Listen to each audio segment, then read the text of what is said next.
Sa mga mainit na balita ngayong tanghali,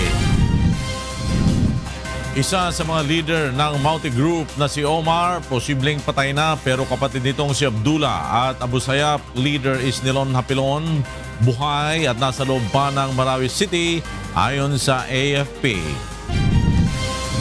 Mga taga Marawi na nanunuluyan sa Baloi sa Lanao umapilan ng tent sa DSWD para hindi na magsiksikan sa evacuation center. Tulong pinansyal at iba pang ayuda hiniling din. Militar nagsasagawa na ng clearing operations sa Pigkawayan, North Cotabato. Ngunit mga sibilyan hindi pa pinapayagang pumasok dahil muna sa mga iniwang pampasabog ng Bangsamoro Islamic Freedom Fighters. Bureau of Fire Protection, plano inspeksyonin ang high-rise o matataas na mga gusali sa Metro Manila. National Food Authority nanindigang walang pekeng bigas sa bansa sa kabila ng mga kumalat na video nito sa social media. At 4 na kupunan, matindi na ang ensayo sa hangad ng pwesto sa finals ng UNTV Cup Executive Face-Off. Magandang tanghali. Naniniwala sa datahang lakas ng Pilipinas na patay na ang isa sa magkapatid na Maute na nanguna sa pagsalakay sa Marawi City. Sinabi ni AFP Chief of Staff General Eduardo Año, ipinapalagay na napatay na si Omar Maute sa isa sa mga naganap na bakbakan sa syudad. Inihayag ito ni Año sa dinaos na trilateral meeting kahapon. Ayon kay Año, maaaring buhay pa ang kapatid ni Omar na si Abdullah at nasa loob pa rin ito ng Marawi City kasama ang Abu Sayyaf leader na si Isnilon Hapilon. Pinoproblema na sa ngayon ang nagsisikip na evacuation center sa Baloy, Lanao del Norte na tinutuluyan ng mga nag-evacuate sa Marawi City. Dahil dito, nanawagan na ang mga evacuees sa pamahalaan ng karagdagang tent na kanilang masisilungan. May report si Weng Fernandez. Isang buwan mula nang sumiklab ang kaguluhan sa Marawi City, tuloy-tuloy pa rin ang dating ng mga evacuees sa bayan ng Balui sa Lanao del Norte. Dahil dito, sobra-sobra na sa kapasidad ng itinalagang evacuation center ang bilang ng mga taong nagsisiksikan dito. Sa sobrang init, nagkakasakit na rin ang mga evacuees, lalo na ang mga bata. Kaya naman sinisingil na ng mga bakwit ang DSWD sa ipinangako nilang mga tent para sa kanila.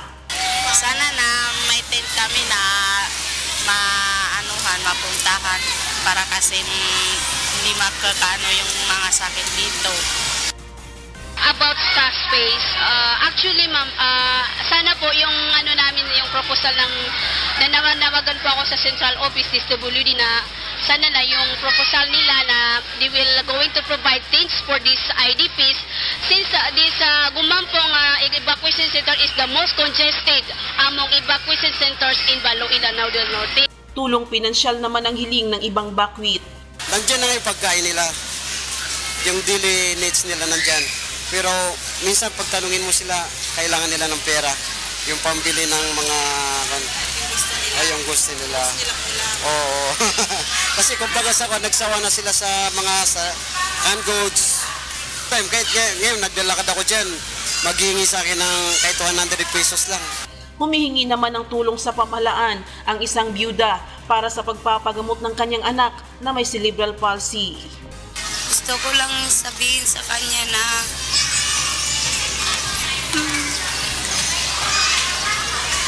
matulungan niya po sa mga buhay ko ngayon. Lalo na kapag mawala na tong gera. Oo. Saka gusto ko mapagamot ang anak ko. Baka sakaling makalakad siya.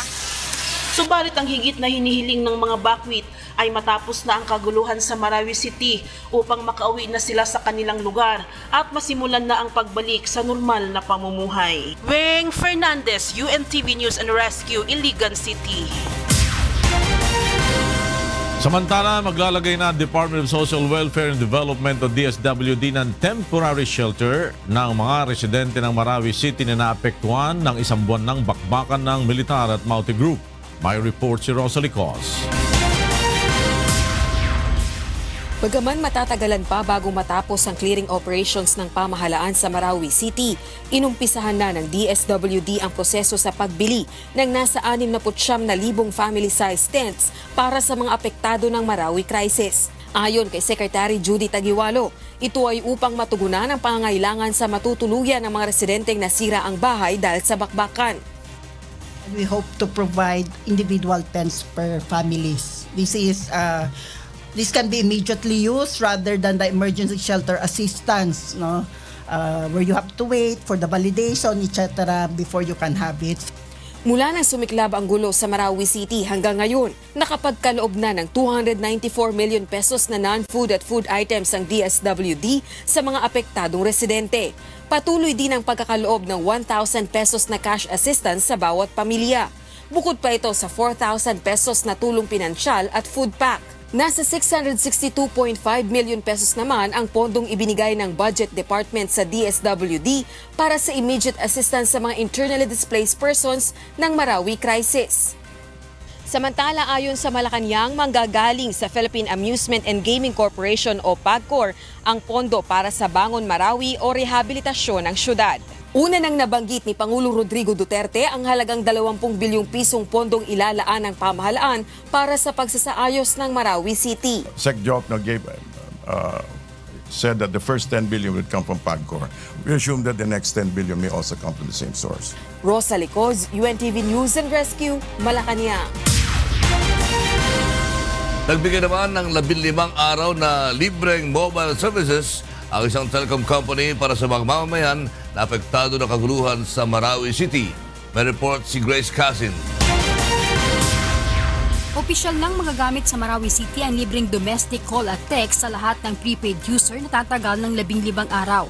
Ito ay tulong ng isang telecommunication company upang maibsan ang pangamba ng mga kaanak ng sundalo at sibilyan na naipit ngayon sa kasagsagan ng bakbakan. Maaari namang putulin ng telcom ang kanilang komunikasyon kung ito ay makaapekto sa ginagawang operasyon ng militar laban sa mga teroristang grupo. That's when there's a security threat going on. Okay. An operation may be upcoming. That's when they will inform us. Please shut it down for this period of time. Aminado ang AFP na makikinabang din dito ang mga terorista, ngunit mas mahalaga ang komunikasyon ng mga sundalo at sibilyan para matiyak ang kanilang mga lokasyon at kalagayan. This will help a lot in boosting their morale, for them to be able to contact their families. Because as you all know, they have been separated from their families for a long time. They have suffered so much. Even our soldiers have suffered too much to the extent not only of risking their lives, but also sacrificing their lives for democracy for our people in country. Grace Casin, UNTV News and Rescue, Camp Crame. Gumawa ng liham ang mga mag-aaral ng isang paaralan sa Betis, Pampanga upang magsilbing inspirasyon sa mga sundalo na nagipagbakbakan sa Marawi City. Narito ang report ni Brian Lacanlale. Tinitingala ng mga estudyante ng San Miguel Elementary School sa Betis, Pampanga ang mga sundalong buong tapang na lumalaban sa Marawi sa Mindanao laban sa mga miyembro ng MAUTI. Dahil dito, ang mga bata sa buong eskwelahan ay gumawa ng mga sulat parangal at inspirasyon para sa kanila. Ayon sa punong guro, alam ng mga bata ang nangyayari sa Marawi at ang ginagawang sakripisyo ng mga sundalo, kaya naisipan ng mga ito na gumawa ng card at magsulat. Ito wala kaming pera na ibibigay, parang yun lang, masaya na. Sasaya na yung mga sundalo. Kaya sabi ko, at least naman ako sa ganitong paraan, parang pwede ko nang masabi na meron kaming naiambag. Kusang loob na nagsulat ng mga liham ng kung saan ay iginuhit sa likod nito ang bandila ng Pilipinas. Kalakip ng kanilang mga sulat ang pagsaludo sa mga ito sa kabayanihan ng ating mga magigiting na sundalo. Ako po ay nagpapasalamat sa mga sundalo na nakikilaban sa Marawi. Para po hindi po sila malungkot. Tsaka para hindi po sila mawalan ng pag-asa. Maging ang mga guro ay sumulat din. Napag-usapan namin kung magandang gumawa sila ng mga sulat para nang sa ganon, maibsan man lang yung kalungkutan nila Hiling ng mga estudyante na matapos na ang gulo sa Marawi upang makauwi na rin sa mga pamilya ang mga sundalong maituturing nating bayani. Sana po hindi na po sila magkagulo. Nakatakdang dalhin ang mga ginawa ng mga estudyante sa opisina ng Armed Forces of the Philippines ngayong linggo. Brian Lacanlale, UNTV News and Rescue, Pampanga.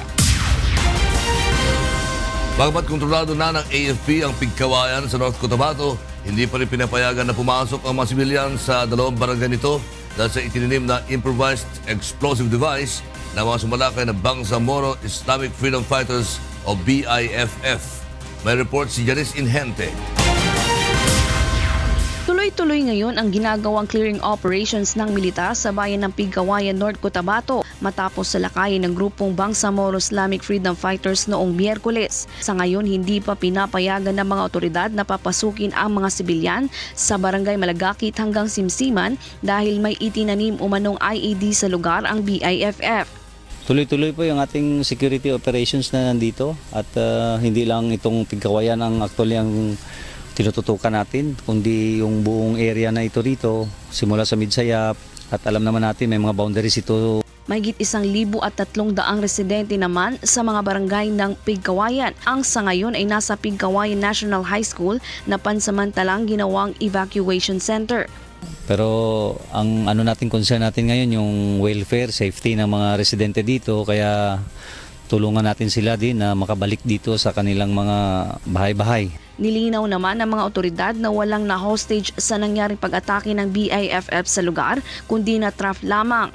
Samantala, kinumpirma ni Captain Napoleon Alcarioto, spokesperson ng 602nd Infantry Brigade, na 6 na ang nasawi at 8 ang nasugatan sa panig ng BIFF, habang 1 naman ang nasawi at 2 ang nasugatan sa panig ng CAFGO. Nilinaw rin ni Alcarioto na walang koneksyon ang nangyaring insidente sa bayan ng Pigkawayan sa nangyari sa Marawi City. Magkaiba po ito, ma'am, kasi kahit wala pa nung Marawi ay lagi na nila itong ginagawa, no? Katulad nung sinabi ko nga kanina na panggugulo at saka pagnanakaw yung kanilang motibo. Janice Inhente, UNTV News and Rescue, Philippines. Kinatasan ni PNP Chief Ronald De Rosa ang mga pulis sa Mindanao na paigtingin pa ang pagbabantay sa mga pampublikong lugar sa Mindanao. Sinabi ni PAO Chief Police Chief Superintendent Leonardo Carlos na ito ay upang maiwasang makagawa pa ng karahasan ang mga terorista. Kabilang sa masusing binabantayan bukod sa pampublikong lugar ng mga otoridad sa Mindanao ay ang mga vital installation tulad ng planta ng kuryente, tubig at istasyon ng pulisya. Kaya ang paalala ng ating liderato, wag hayaang makapunta sa ibang lugar at doon gumawa ng ganitong mga masasamang gawain. Pinabulaanan ng Malacanang na ang banta sa seguridad ni Pangulong Rodrigo Duterte ang dahilan, kaya ilang araw din itong hindi nagpakita sa publiko. Itong mga nakalipas na mga araw ay madalang na magpakita sa publiko ang Pangulo. Sinabi ni Presidential Spokesman Undersecretary Ernesto Abella na kahit hindi gaanong lumalabas ang Pangulo ay abala pa rin ito sa pagtatrabaho. Isang reason din ba kaya hindi po masyadong nagpapakita sa publiko si Pangulong Duterte dahil seryoso o napakalaki na ng banta ng seguridad sa Pangulo? Style po niya yun, di ba? May kanya-kanya tayong work mode. Una-una pa, hindi pa tapos talaga yung kanyang mapahinga. Pero on the other hand, nakita natin na tuloy-tuloy siyang gumawa. So, iba-ibang workload lang. May ibang tao, they play PlayStation, whatever. But our people are some people are just busier. Handa ang Muslim community na makipagtulungan sa PNP sa pagbibigay ng seguridad sa Metro Manila laban sa terorismo. May report si Maki Libradilla. Pinangunahan ni NCRPO Director Oscar Albayalde ang pakikipagdialogo sa mga Muslim leaders sa Metro Manila kahapon. Layunin nito na masigurong ligtas sa banta ng terorismo ang Kalakhang, Maynila. Dito, hindi napigilan ng ilang dato at Muslim leaders na ipahayag ang kanilang saloobin sa pagkakasangkot ng ilang mga Muslim sa terorismo sa bansa. Masakit man banggitin, laging problema tayo na ating mga kapulisan sa iba't ibang communities natin dito sa Metro Manila. Hindi hulingit sa ating kaalaman na ay mga kapatid tayo, imbul sa droga, imbul sa kung ano-ano mga criminalities. Tulutan na yun ay masarap. Pero ang masaklap, At masakit isipin na sira ang ating siyudad dahil sa ating mga kasamahan. Ayon sa mga Muslim leaders, handa silang ibigay ang solidong pagsuporta sa PNP para maiwasan ang anumang banta ng pagsalakay ng mga terorista sa Metro Manila. Napagkasunduan ng dalawang panig ang pagkakaroon ng registration at ID system sa bawat komunidad at ang pahihintulutan lamang dito ay mga Muslim na sumusunod sa batas. Nangako din ang mga Muslim leader na ipagbibigay alam sa mga otoridad ang mga bagong salta at kahinahinala sa kanilang komunidad. Samantala, nagbabala naman si General Albayalde na mananagot sa batas ang sinumang hindi makikipagtulungan sa kanila. You are harboring a criminal, kasama po kayo sa kaso. Sabi nga ng mga leaders natin, identified nyo naman yung kung sino talaga ang matino at hindi matino dyan sa lugar ninyo. Kaya kami po'y nananawagan sa inyo, wag na nating pabayaan na mangyari yung nangyari sa Mindanao dito sa Metro Manila. Gusto po ba nating mangyari na kaliwat kanan, makikita natin ang binibilang natin ng patay dyan sa kalsada? Maki Libradilla, UNTV News and Rescue, Philippines. Nagdaos kahapon ng trilateral meeting ang mga matataas na opisyal ng Pilipinas, Indonesia at Malaysia at tinalakay ang mga hakbang na dapat na isagawa sa pagbaka sa terorismo at extremism sa rehiyon. May report si Nel Maribuho. Napapanahon na upang magtulungan ang mga bansa sa Asia sa paglaban sa terorismo. Ito ang sentro ng trilateral meeting ng mga matataas na opisyal ng Pilipinas, Indonesia at Malaysia kahapon. Ang pagpupulong ng mga opisyal ay sa gitna na rin ng banta ng terorismo sa Mindanao kung saan umatake ang Maute Local Terror Group sa Marawi City.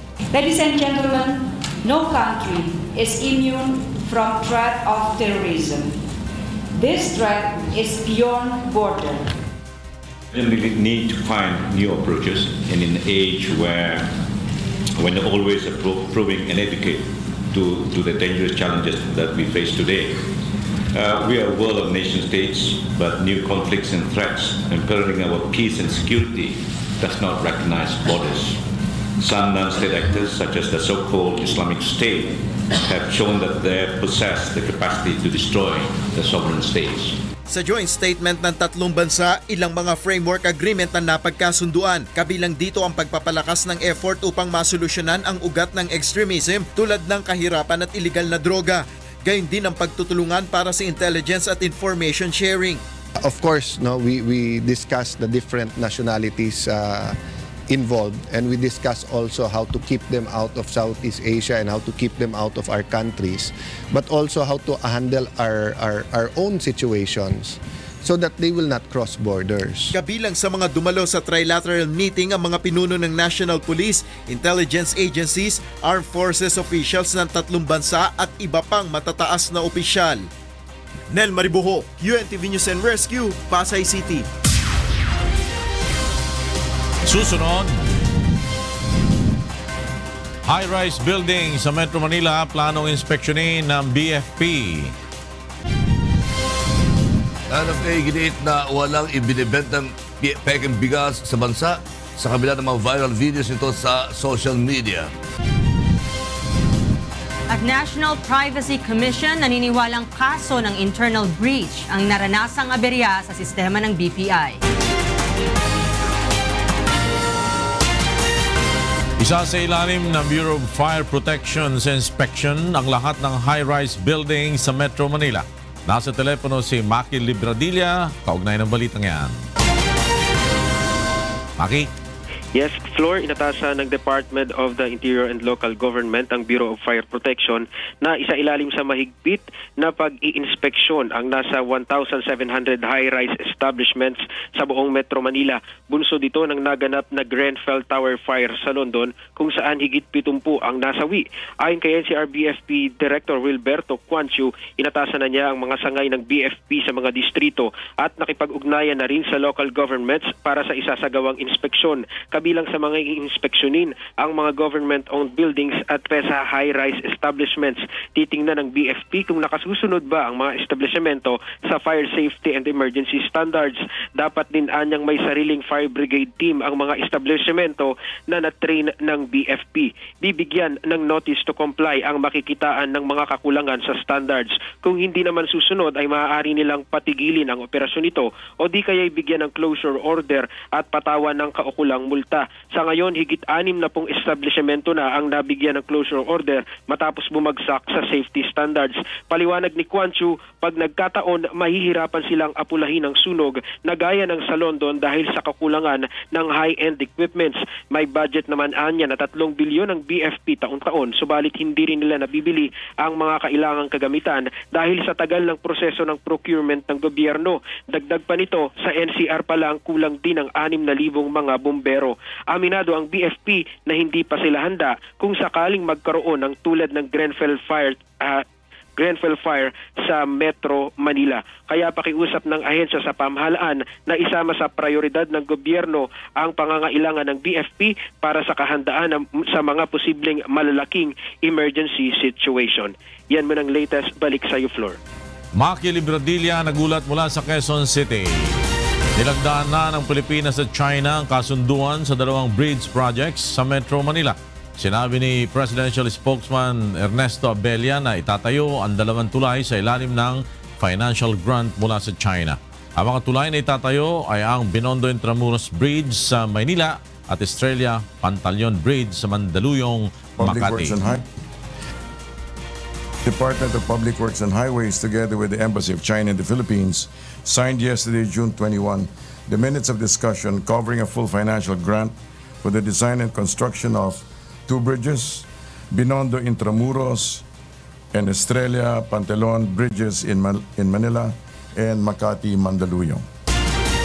Ipinatawag ng MMDA ang isang towing service dahil sa mga ginagawa mo nitong pagmamalabis sa paghatak sa mga sasakyan.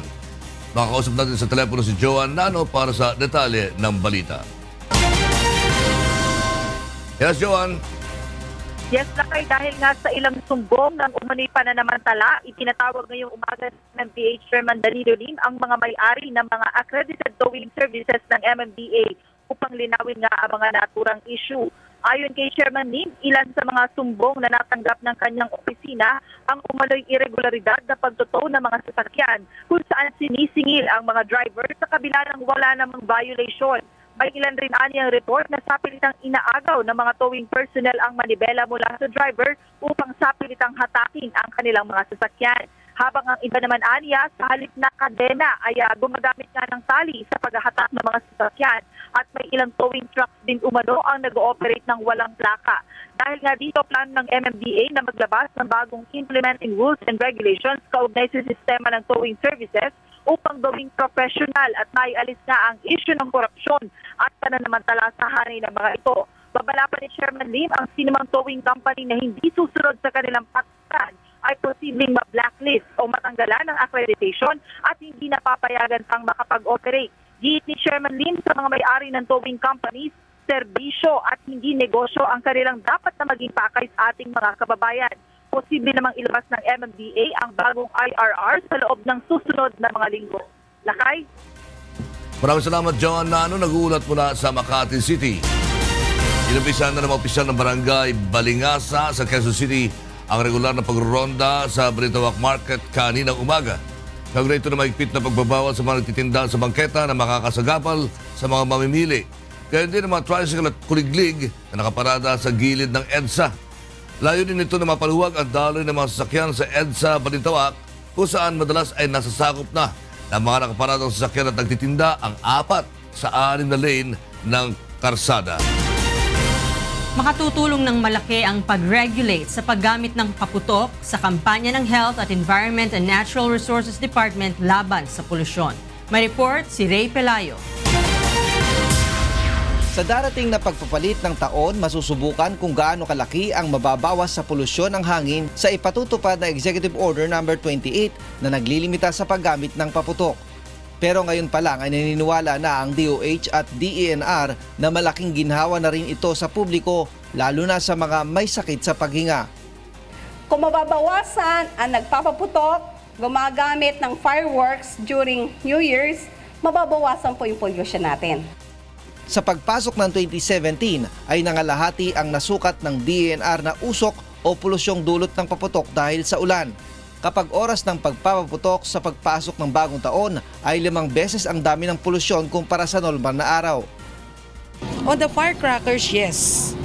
Kasi based sa aming monitoring data, yung tinatawag nating PM10 2.5, starting mga alas 10 na ng 31, umaakyat na yan. Sa ngayon ay mas malaki pa rin ang polusyong na idudulot ng usok ng mga sasakyan na umaabot sa 80%. Ayon sa DENR, nabawasan naman na ang polusyon sa ngayon dahil unleaded na ang ginagamit ng mga sasakyan. Mas mabilis pa nila sana ang pagganda ng hangin kung hindi masyadong mabilis ang pagdami ng mga sasakyan. Mula 2010 hanggang 2014 ay nasa 2 milyong sasakyan ang nadagdag sa kalsada ayon sa DENR. Cleaner fuel, cleaner engine kasi we shifted from pre-Euro, Euro 1, and then under the Clean Air Act, Euro 2, and then we further improve it to Euro 4. Ayon sa WHO, nasa 7 milyong tao ang namamatay sa mundo kada taon dahil sa polusyon sa hangin. Ray Pilayo, UNTV News and Rescue, Quezon City. Nanindigan ng National Food Authority na walang fake rice na binebenta sa merkado sa bansa. Nasa telepono si Joyce Balancio para sa detalye ng ulat.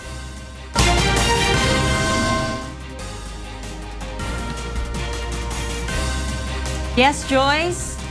Magandang tanghali sa iyo, Kim. Pumasa sa laboratory test ng National Food Authority o NFA ang 7 samples na may fake rice na idinulog sa kanilang tanggapan. Kabilang na nga sa mga sample ay yung nag-viral sa social media na video post ni Rafael Puro Franco ng taga-Bikutan kung saan kita na niluto ang umunay peking bigas at naging hugis bola ito at kitang pinapalubog pa. Maliban dito, Kim, may ilang samples din na tinest ang NFA mula sa Borongan, Samar at Dumaguete City na pinaghihinala ang mga peke rin.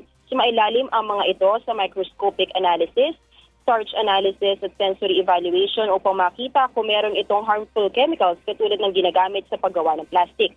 Dahil lahat ng ito ay napatunayang totoong mga bigas.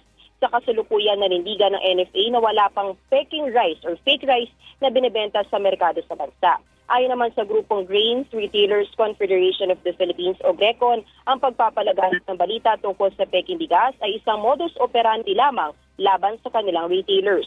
Wala umano silang binibenta na peking bigas at may iilan lamang na nais manipulahin ang demand sa kanilang retailers.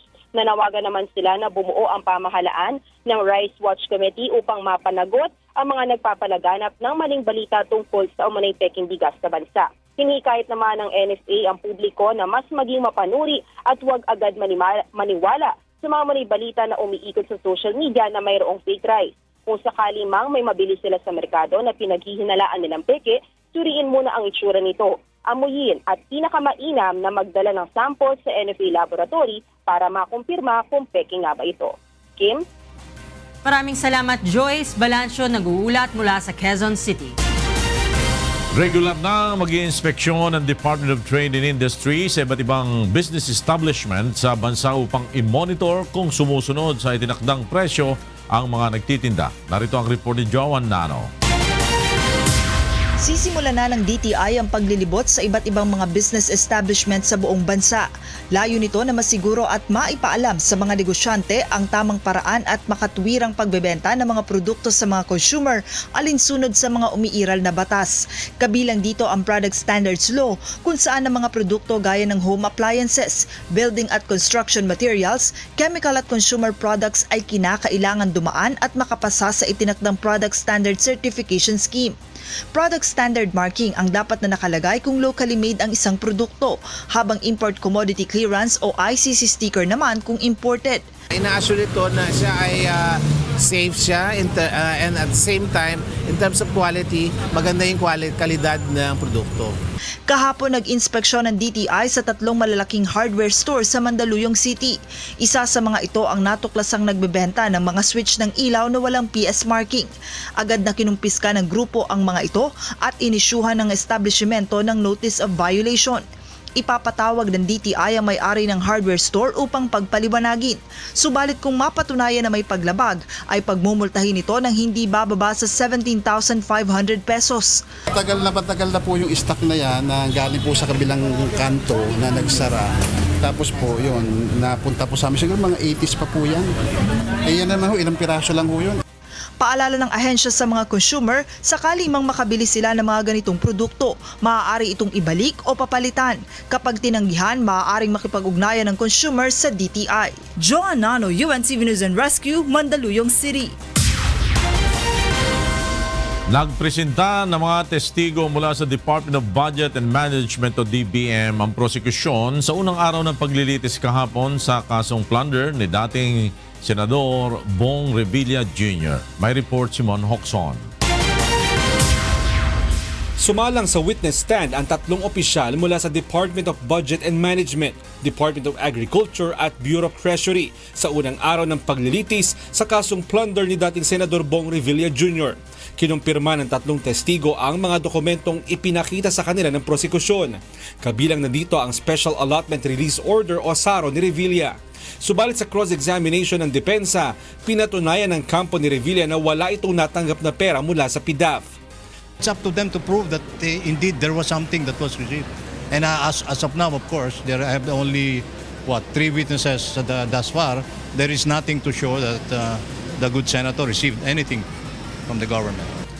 Ayon naman sa prosekusyon, no, that is different. The two things are different. He requested it to be released. Of course, yung witness will not know whether the amount, any amount of that went to Senator Revilla. Hindi nila malalaman yon. But the fact is, ni-request niya yon, ni-release niya yon. So ang nag-trigger nun si Senator Revilla. Mayroong pa natitira na 47 mula sa kanilang panig, habang ang depensa naman ay may nakahanda na 69 na testigo para sa plunder trial ni dating Senador Bong Revilla Jr. Hindi naman nakarating si Revilla sa unang araw ng paglilitis dahil sa high blood pressure. Nakakonfine ngayon si Revilla sa ospital. Sa June 29, sunod na itinakda ng korte ang plunder trial ni Revilla. Mon Hocson, UNTV News and Rescue, Sandigan Bayan. Ipinalilipat na ng korte sa kulungan sa Bohol mula sa Cebu ang pangunahing suspect sa pagpatay kay Bien Unido Mayor Gisela Boniel na si Provincial Board Member Nino Ray Boniel. May report si Gladys Tuavi. Naiserve na kahapon ang commitment order upang mailipat sa kulungan sa Bohol si Provincial Board Member Nino Ray Boniel. Ang utos ay inilabas ni Talibon Regional Trial Court Branch 52 Judge Marivic Trabajo Daray. Kasunod ito sa isinampang kidnapping and serious illegal detention laban kay Boniel noong Miyerkules. Ito ay matapos umano niyang tangayin ang kanyang asawa na si Bien Unido Mayor Gisela Boniel at saktan ang matalik nitong kaibigan na si Angela Layson. Kani, amo magonggi withdraw ang kaning request for preliminary investigation and waiver for detention ni Provincial Board Member Boniel. Kaya ganahan mi mapaspasan, magbista mi dito o may bawaan yun nato ang mga testimony, no? Maliban dito, nahaharap din sa kasong parricide si Nino Ray at ang iba pa nitong kasama dahil sa pagpatay umano sa alkalde. In the same manner din musubmit sad mi og counter affidavit by tomorrow, no? Sa kaso sa Lapu-Lapu, we wanted it fast track. Okay, I think people wanted to know bahin unsa gyud mga testigo, no? So we would really wanted this fast track aron mahumanta, no? And this can be placed into. Kasalukuyang nakakulong sa Police Station 2 sa Cebu City si Nino Ray at kailangang mailipat 72 oras pagkatapos mailabas ang commitment order. Tiniyak naman ng Police Regional Office 7 na walang mangyayaring special treatment kay Boniel kahit mailipat na ito sa Bohol. Gladys Tuabi, UNTV News and Rescue, Cebu. Nihayag ni Senator Antonio Trillanes IV na nire-rescue ng Department of Justice ang grupo ni PNP Superintendent Marcos sa mas mabigat na parusa. Bilang reaksyon nito ng senador sa ginawang pagbaba sa kaso na homicide mula sa murder ni Marcos at iba pang pulis sa pagpatay kay Albuera Mayor Rolando Espinosa. May report si Nel Maribuho. Naniniwala si Senator Antonio Trillanes IV na sinasalba ng DOJ ang grupo ni Superintendent Marvin Marcos, kaya nito ibinabaa sa homicide mula sa murder ang kaso laban sa mga ito. Ang grupo ni Marcos ay sangkot sa pagkakapatay kay Albuera Leyte Mayor Rolando Espinosa Sr. noong November 2016. Ayon sa senador, pinoprotektahan ng DOJ sina Marcos na mga miyembro umano ng binuong death squad para sa kampanya ng administrasyon laban sa illegal na droga. Hindi niya pwedeng hayaan na makulong lang itong grupo nila Superintendent Marcos Dahil pagka ito nakulong, mawawala ng bisa yung kanyang statement na sagot ko kayo. Dagdag pa ni Trillanes, alam niyang bukod sa grupo ni Marcos, miyembro rin ng umano'y death squad ang ilang miyembro ng PNPA Class 96. Base sa nakalap namin na impormasyon, merong isang klase sa PNPA na papasimuno nitong mga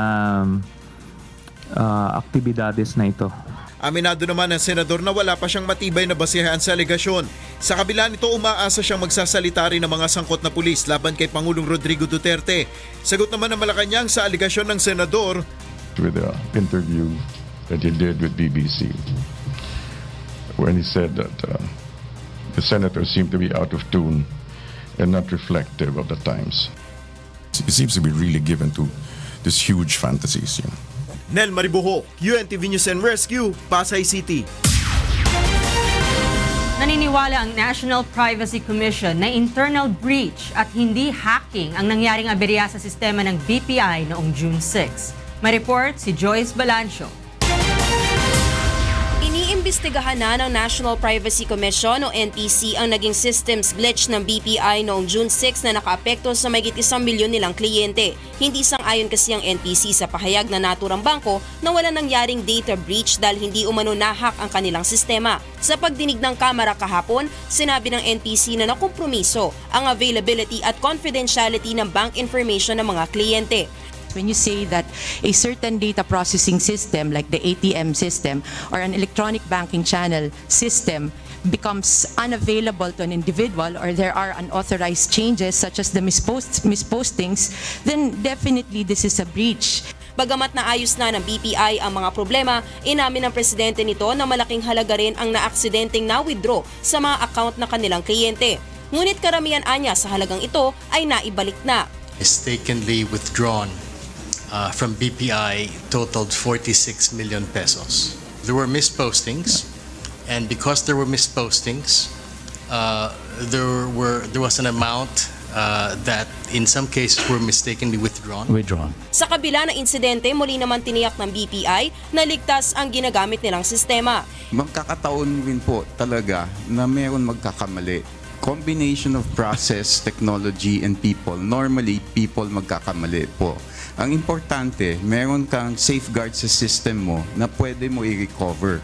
And I can assure you, sa BPI, we have a resilient infrastructure. Maging ang Bangko Sentral ng Pilipinas naniniwalang isolated case lamang ang nangyari sa BPI at hindi ito kaso ng hacking.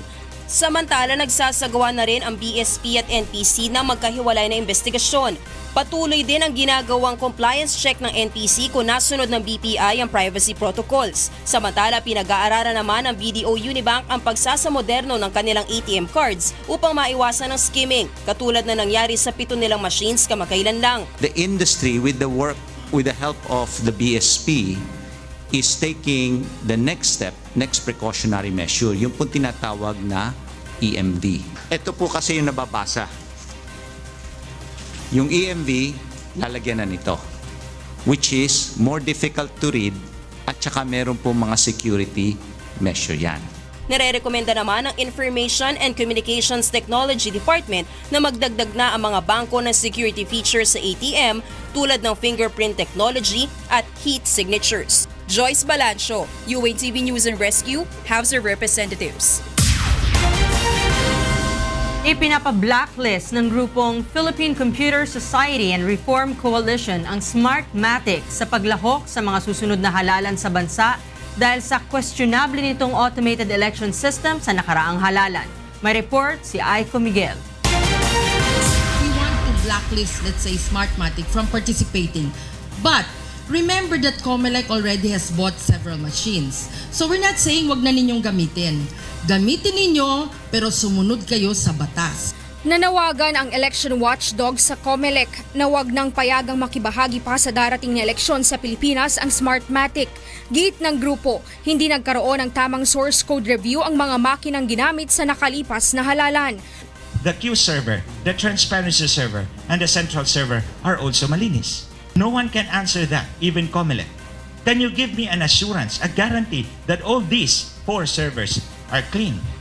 No, because nobody was able to look at them. Bukod sa questionableng mga makina, may anomalya rin umano sa naging bidding process at kaduda-duda na lahat ng kontrata ay nakuha ng Smartmatic. Ayon pa sa grupo, pinakialaman ng Comelec ang program ng transparency server sa panahon ng bilangan. Dagdag pa rito ang nangyaring Comelec o hacking sa server nito kung saan nakuha ang impormasyon ng ilang botante. Ayon sa grupo, may hawak din silang testigo na handa nilang iharap sa pagdinig ng Kongreso na magpapatunay ng dayaan sa halalan. Nanindigan naman ang Comelec na nagkaroon ng maayos na bidding process at wala ding katotohanan na nagkaroon ng anomalya sa voters list dahil sa Comelec. Show the evidence.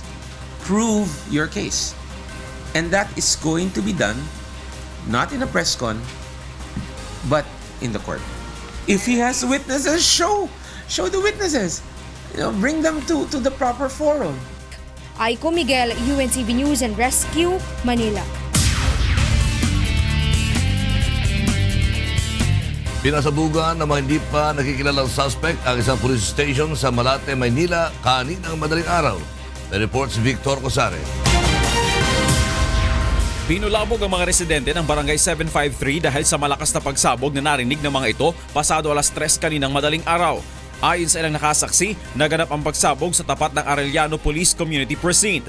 Nang siyasatin ng CCTV footages sa lugar, nakita ang pagdaan ng isang nakamotorsiklong suspect. May inihagis itong bagay at agad na tumakas. Makalipas ang ilang sandali ay nangyari na ang pagsabog.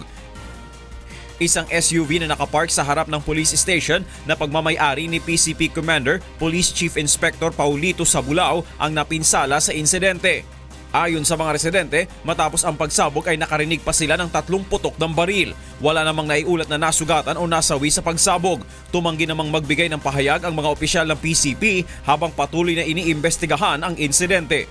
Victor Cosare, UNTV News and Rescue, Philippines. Nasawi ang hinihinalang tulak ng droga matapos na makipagbarilan sa mga pulis Caloocan kagabi. May report si Renante Ponte. Hinalang drug den sa Phase 4 sa Caloocan City, nasawi ang isang lalaki matapos makipagbarilan sa mga pulis sa isinagawang anti-drug operation kaninang hating gabi.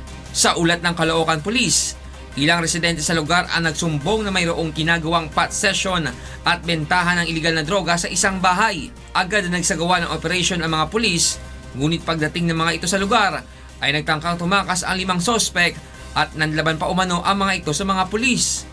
Napuruhan ang isa sa mga ito at agad na nasawi. Na-recover sa suspect na kinilalang si alias Alauro, isang tricycle driver, ang isang 38 kalibre na baril sa shay ng shabu at drug paraphernalia. Mahirap pasukin ito ng mga otoridad. Dahil pag pumasok ang pulis ito, alam na. Pag pumasok kami na barangay, alam na. May mga lookout dyan .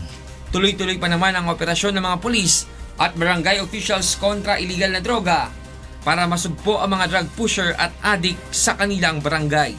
Reynante Ponte, UNTV News and Rescue, Caloocan City.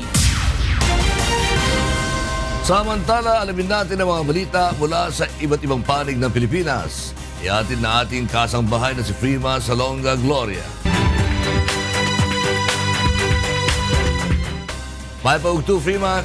Dakala salamat lakay at maya paugto ka rin kay katamong kasambahay. Ini kay katamong balita, iba't king miyayaliwang lugar king kay katamong bansa. At inalang bayong Regional Director ng Philippine National Office 10 king katauhan ng Police Chief Superintendent Timoteo Gascon Pacleb.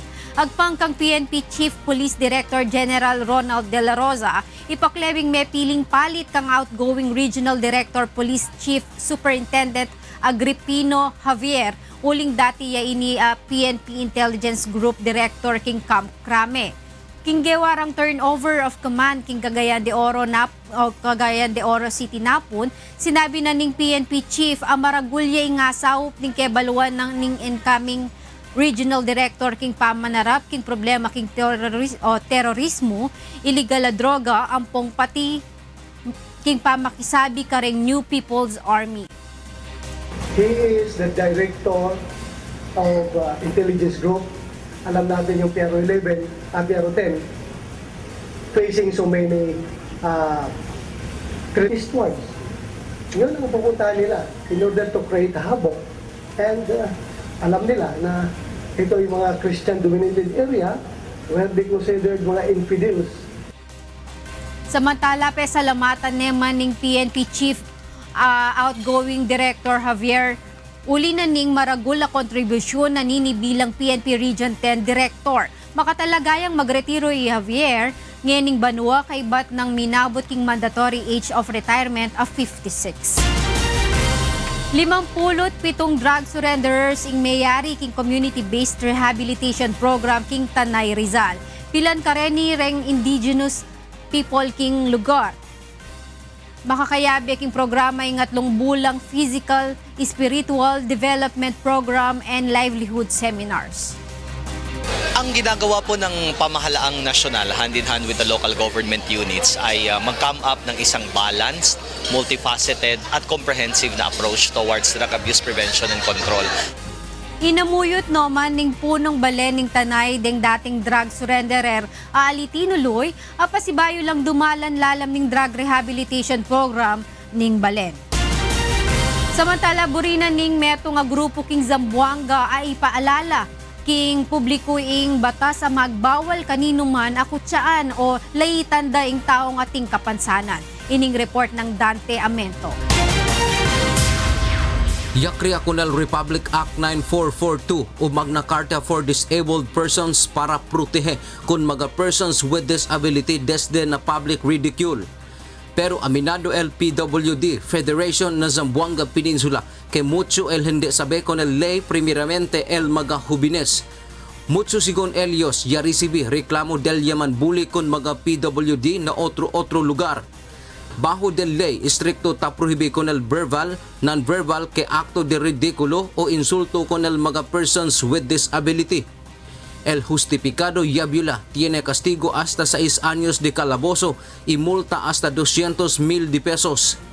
Mayroong provision kasi doon sinasabi niya ng batas na or both at the discretion of the court. So maaaring pareho yon i-impose ng korte. In koneksyon con este, quiere el PWD Federation na Zamboanga Peninsula que manda acorda con el público el mencionado ley para evitar el bullying con mga inkapasidad. Pati din sa media, pinagbabawal din yung pagbibiro. Di ba? Dati kasi mga naunang media noon ginagawa sa mga TV. May mga nakakatawang, may kapansanan ginagawang katatawanan noon. Tiene sigon mga derecho el PWD que necesita también respeta el público. Mientras tanto, que viene este Julio 17 hasta 23 ay celebra con el 39th National Disability Prevention and Rehabilitation Week. Dante Amento, UNTV Noticias, Iriscate, Ciudad de Zamboanga. At yan yung kekatamong balita, iba't king miyayaliwang lugar king kekatamong bansa. Mibalik kayo Ken Lakay. Dahil salamat, Frima Salonga Gloria. Susunod, 4 na kupunan, matindi na ang ensayo dahil sa hangad na pwesto sa finals ng UNTV Cup Executive Face-Off. Isang mall sa Lima, Peru, nasunog. Ilang mall goers pinangangabahang na-trap sa loob ng gusali. At sa serbisyong kasangbahay, mahigit sa 50,000 sisi ng dugo na i-donate ng members Church of God International sa bloodletting activity sa Bulacan.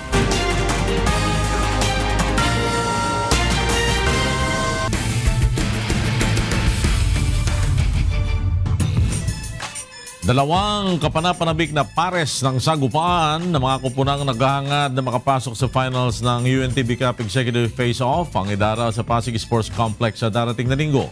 Narito ang report ni Bernard Dadis. fast out. Possible timeout here.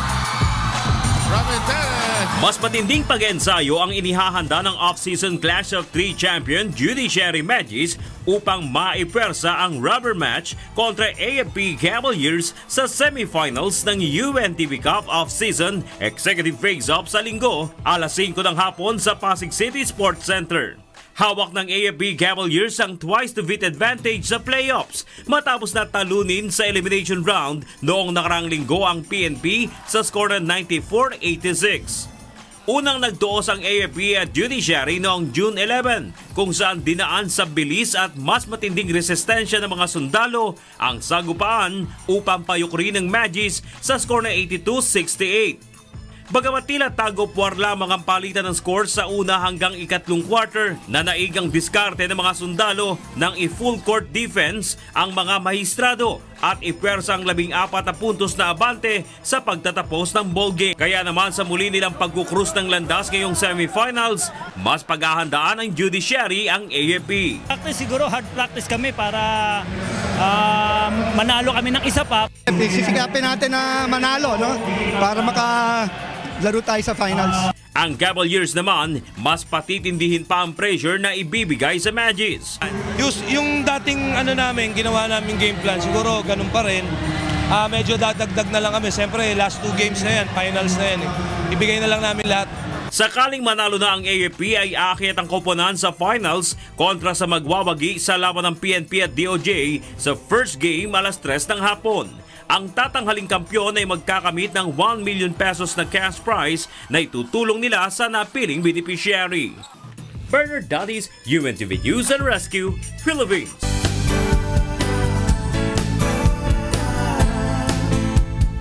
Nagsagawa ng bloodletting activities ang Members Church of God International o MCGI sa dalawang bayan sa Bulacan. Narito ang ulat ni Jerry Galicia. Isa ang bloodletting activity sa mga regular na serbisyo publiko na isinasagawa ng Members Church of God International. Kabilang sa mga mainit na sumusuporta rito ang mga Bulakenyo. Maaga pa lamang ay nakapila na ang mga blood donor mula sa MCGI sa blood drive sa Tarcan, Baliwag at sa bayan ng Balagtas. Sa bawat patak ng dugo na ating ibinibigay, tayo po ay nakapagbibigay ng tulong sa ating kapwa-tao, nagbibigay po tayo ng buhay sa ating mga kababayang nangangailangan po ng dugo. Tayo po na nakakaalam po na at natuturuan na makagawa ng mabuti. Alam natin na itong advokasya na to ni Kuya ay malayo yung mararating at maraming maikinabang. Malaking benepisyo sa atin. Una-una, kung meron kang sakit, malalaman mo yung sakit mo. Pangalawa, yung dugo natin, kung di natin napapalitan o nababawasan, malaking bagay na malinis yung dugo natin. At pangatlo, yun nga, yung maitulong mo, maibahagi mo yung dugo mo, yung buhay sa iba. Umabot sa kabuang 114 na blood bags o katumbas na mahigit 50,000 sisi ng dugo ang nakalap sa isinagawang bloodletting sa dalawang lugar sa lalawigan.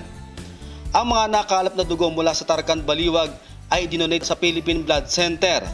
Habang sa Bulacan Blood Council naman ibinigay ang mga blood bag na nalikom sa bloodletting activity sa Balagtas, Bulacan.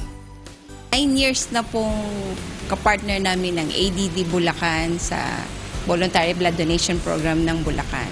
Quarterly po silang sumusuporta sa blood donation program ng Bulacan and marami pong natutulungan, particular sa mga Bulakenyo. Kung di naman po sila nakakapag-recruit ng blood donors, wala po tayong magiging blood donation. Mula sa Bulacan, Jerry Galicia para sa Serbisyong Kasangbahay. At yan ang mga balitang aming tinutukan at inaksyonan. Dahil sa aming pagbabalita, una, ang pagkalinga sa kapwa. UNTVC News, may balita sa mampanig ng daigdig. Magandang tanghali at Happy Weekend!